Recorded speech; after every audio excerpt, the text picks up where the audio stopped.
Welcome to only IAS. स्वागत है आप सभी लोगों का प्रीलिम बूस्टर न्यूज डिस्कशन में। आज 17 मई 2022 है, तो आइए देख लेते हैं कि ऐसे कौन से इंपॉर्टेंट आर्टिकल्स हैं जो आज हमें कवर करने हैं।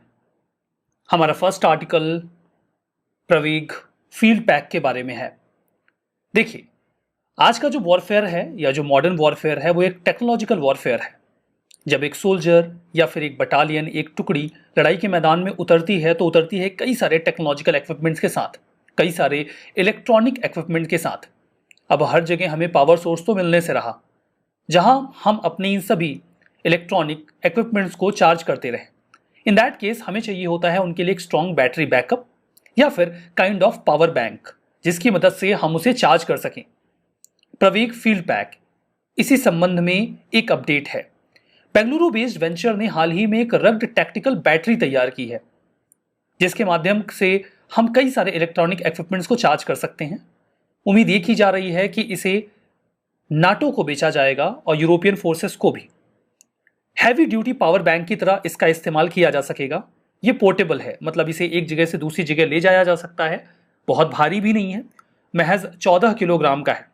बहुत ज़्यादा इलेक्ट्रिसिटी स्टोर करने वाली अगर कोई बैटरी है, कोई पावर बैंक है, तो 14 किलोग्राम एक भारी वेट नहीं कहा जाएगा।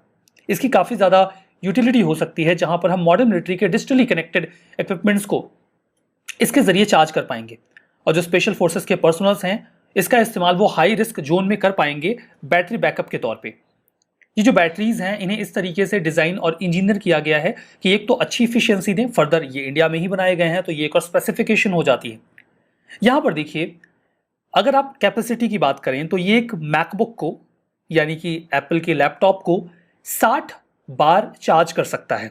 अच्छा खासा बैकअप है इस 14 केजी के पावर बैंक में। इसकी सप्लाई एक मेजर शिफ्ट होगा डिफेंस लैंडस्केप में जो इंडिया का है उसमें। अभी तक हम अक्सर टेक्नोलॉजिकल डिफेंस इंडस्ट्री में इंपोर्टर की तरह काम करते रहे हैं, लेकिन अब हम एक्सपोर्टर का रोल प्ले करने को तैयार हैं। जो मिलिट्री पर्सनल्स हैं वो फील्ड ड्यूटी में इसका इस्तेमाल कर सकेंगे। रिमोट सेंसर्स को डिप्लॉय करने में भी इससे मदद मिलेगी। यहाँ पर देखिए, जो बड़े मिलिट्री इक्विपमेंट्स हैं जैसे कि ड्रोन्स, उन्हें भी इससे चार्ज किया जा सकेगा। फर्दर हम इसके माध्यम से मल्टीपल वेपन सिस्टम को भी डिप्लॉय कर पाएंगे। सो ये बातें हो गई प्रवेग फील्ड पैक के बारे में। हमारा नेक्स्ट आर्टिकल थॉमस कप के बारे में है। इंडिया के लिए बहुत ही प्राउड मोमेंट रहा जब इंडिया ने पहली बार थॉमस कप का टाइटल अपने नाम किया, और हमने ऐसा करते वक्त 3-0 से इंडोनेशिया को हराया। थॉमस कप फाइनल इंडिया और इंडोनेशिया के बीच में ही था। बहुत ही लैंडमार्क विक्ट्री रही ये इंडिया के लिए। मैं आपको बता दूं कि थॉमस कप के 30 एडिशंस हो चुके हैं, जिनमें से 14 इंडोनेशिया ने जीते हैं, और अभी तक इंडिया के पहले केवल 5 ऐसे रेस थे जिन्होंने कभी न कभी इस खिताब को अपने नाम किया था। तो मतलब 30 टूर्नामेंट्स और 14 बार का विजेता इंडोनेशिया, उसे हराकर इंडिया ने ये कप पहली बार अपने नाम किया, और वो 6वां देश बन गया जिसके पास थॉमस कप है। थॉमस कप बेसिकली इसे कई बार वर्ल्ड मेंस टीम चैंपियनशिप कहा जाता है।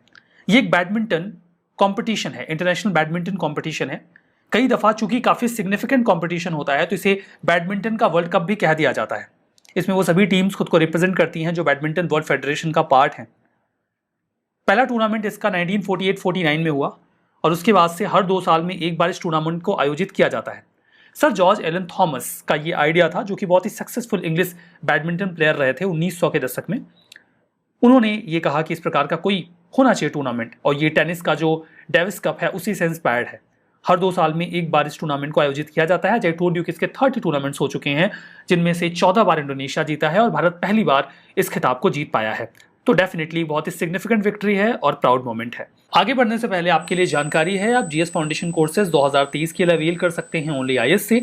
ये कोर्सेज आपके लिए ऑफलाइन और ऑनलाइन मोड दोनों में ही अवेलेबल हैं। अभी तक ओनली आईएएस ने ऑनलाइन कोर्सेज ही आप तक पहुंचाए हैं जो बहुत ही ज़्यादा क्वालिटेटिव रहे हैं, लेकिन अब ऑफलाइन बैचेस लॉन्च की जा चुकी हैं। So if you are planning to go to Delhi, या फिर आप दिल्ली में हैं ही, तो ओल्ड राजेंद्र नगर में जो सेटअप है पूरा ओनली आईएएस का, वहाँ पर आप ऑफलाइन क्लासेस भी अवेल कर पाएंगे। आप इस संबंध में कोई जानकारी चाहते हैं, you have this contact number, आप यहाँ पे कॉल कर सकते हैं, या फिर आप हमें मेल भी कर सकते हैं, दैट इज ऑन info@onlyas.com। तो चलिए देखते हैं अपना नेक्स्ट आर्टिकल, जो कि जमैका के बारे में है। हाल ही में प्रेसिडेंट रामनाथ कोविंद जी 2 स्टेट के विजिट पे गए, जो कि कैरेबियन कंट्रीज हैं, जमैका और सेंट विंसेंट एंड ग्रेनेडाइंस, अगर मैं सही प्रोनाउंशिएट कर रहा हूं तो देखिए जमैका की लोकेशन यहाँ पे है, ये नॉर्थ अमेरिका, ये साउथ अमेरिका, ये सेंट्रल अमेरिका का रीजन, और यहाँ पे एक आइलैंड कंट्री है जमैका, ठीक है। यहाँ पर आपको location Saint Vincent and Grenadines की भी मिल जाएगी, ये लोकेशन है उसकी, ठीक है। जमैका की बात करें तो कैरेबियन सी में एक आइलैंड कंट्री है। तीसरा सबसे बड़ा आइलैंड है ग्रेटर एंटीज कह लीजिए या फिर कैरेबियन रीजन कह लीजिए। पहला ऑब्वियसली क्यूबा एंड दूसरा हिस्पैनियोला, उसके बाद तीसरे नंबर पे आ जाता है जमैका। किंगस्टन इसकी कैपिटल है और सबसे बड़ी सिटी भी है। इंडिया जमैका रिलेशंस की बात करें तो प्रेसिडेंट की ये बहुत ही हिस्टोरिक विजिट है, जहां पे वो एक सड़क का उद्घाटन भी करेंगे जो कि डॉक्टर बाबा साहेब भीमराव अंबेडकर जी के नाम पे है। फर्दर एक गार्डन भी इंडिया जमैका फ्रेंडशिप को डेडिकेट किया गया है। ये पहली विजिट है जहां पर इंडिया के किसी भी प्रेसिडेंट ने जमैका को विजिट किया। इंडिया और जमैका काफ़ी पुराने और अच्छे संबंध रखते हैं, हमारी अच्छे हिस्टोरिकल लिंकेजेस हैं। दोनों ही पार्लियामेंट्री डेमोक्रेटिक सिस्टम ऑप्ट करते हैं, दोनों के पास कॉमनवेल्थ की मेंबरशिप है। इंग्लिश लैंग्वेज का इस्तेमाल दोनों ही कंट्रीज़ में मैसिव स्केल पे होता है और दोनों ही देश क्रिकेट से बहुत ज़्यादा प्यार करते हैं। So we have lot of common, जिसके बेसिस पर हमारे रिलेशन बहुत ज़्यादा अच्छा ग्रो करते हैं। रेगुलर बायलैटरल टूर्नामेंट्स भी होते रहते हैं इंडिया वेस्ट इंडीज के बीच में। Jamaica is obviously part of that team. हमारा नेक्स्ट आर्टिकल देव सहायम पिल्लई जी के बारे में है। देव सहायम पिल्लई जी को अभी हाल ही में संत की उपाधि दे दी गई है। उन्हें सेंट डिक्लेयर किया जा चुका है पोप फ्रांसिस के द्वारा वेटिकन सिटी से। जानते हैं देव सहायम पिल्लई जी के बारे में। इन्होंने खुद को क्रिश्चियनिटी में कन्वर्ट किया था 18th सेंचुरी में। किंगडम ऑफ त्रावणकोर में तब ये थे। देव सहायम जी पहले इंडियन लेमेन बने जिन्हें की अभी सेंटहुड जो है वो दिया गया। देव सहायम पिल्लई जी के बारे में अगर बात करें तो 1712 में इनका जन्म हुआ था।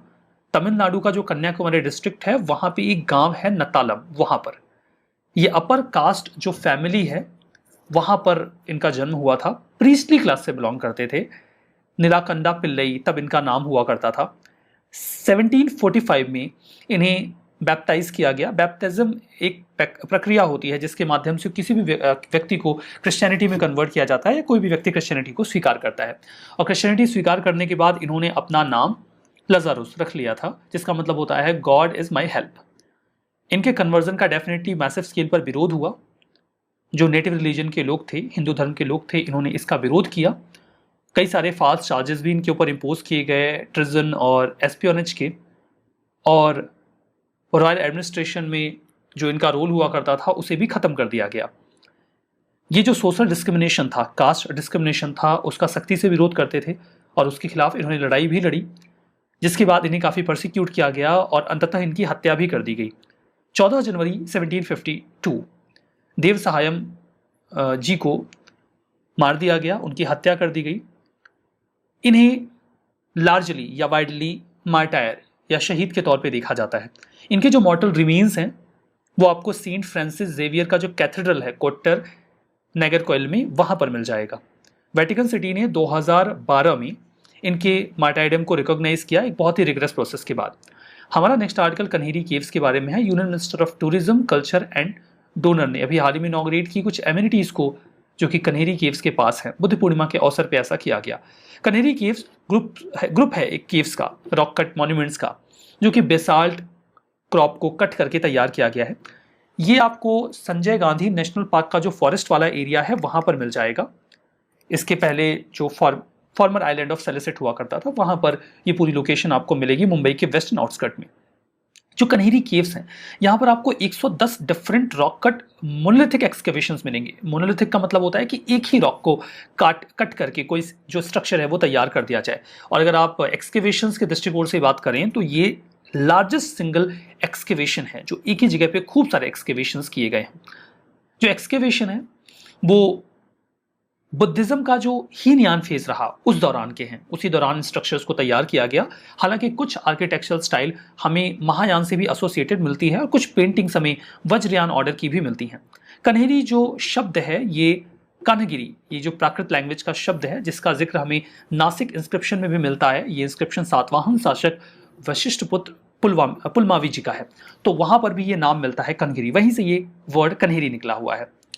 यहाँ पर हमें बुद्धिस्ट स्कल्पचर्स भी मिलते हैं, रिलीफ कार्विंग मिलती हैं, पेंटिंग इंस्क्रिप्शंस मिलते हैं जो 1 सेंचुरी से 10वीं सेंचुरी के बीच के माने जाते हैं। फॉरेन ट्रेवलर्स ने भी इन केव्स का जिक्र किया है। फाहियान जो कि इंडिया को विजिट करता है 399 से 411 सीई सेंचुरी के बीच में, उन्होंने कन्हेरी केव्स का जिक्र किया है। हमारा नेक्स्ट आर्टिकल ऊंच मल्टीपर्पज प्रोजेक्ट के बारे में है।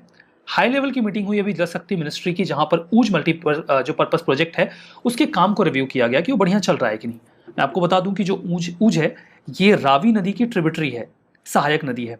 देखिए, इंडस, झेलम, चिनाब, रावी, बियास, सतलुज, जो इंडस वाटर ट्रीटी है उसके तहत इंडस, झेलम, चिनाब का पानी पाकिस्तान को जाता है। हालांकि 20% पानी हम इसका इस्तेमाल कर सकते हैं। और यहाँ पे रावी, बियास, सतलुज ये तीनों नदियां भारत के पास हैं। हालांकि पानी को तो आप रोक नहीं सकते, इसीलिए जो पानी हमें मिला भी है हम उसका बहुत ज़्यादा इस्तेमाल कर पाते नहीं हैं, वो बह के चला जाता है पाकिस्तान और बाकी के एरिया में, अल्टीमेटली समंदर में जाता है। तो हम कोशिश करते हैं कि हम ज़्यादा से ज़्यादा प्रोजेक्ट्स बना के एटलीस्ट जो पानी हमें इंडस वाटर ट्रीटी के तहत मिला है उसका इस्तेमाल करें। तो जो ऊज मल्टीपर्पज़ प्रोजेक्ट है वो इसी दिशा में एक प्रयास है, जहाँ पे हम इंडस वाटर ट्रीटी के तहत जो भी हमें राइट्स मिले हैं उनका हम अच्छे से इस्तेमाल कर सकें और पानी का बेटर यूटिलाइजेशन कर पाएँ। जम्मू एंड कश्मीर में रिवर ऊज के ऊपर कठुआ डिस्ट्रिक्ट में इस पूरे प्रोजेक्ट को डेवलप किया जा रहा है। हमारा next article chief of defence staff के बारे में है। Chief of defence staff general Bipin Rawat ji के चले जाने के बाद, उनकी मृत्यु के बाद ये पद खाली पड़ा हुआ है। इस पद पे किसी और व्यक्ति को आना चाहिए।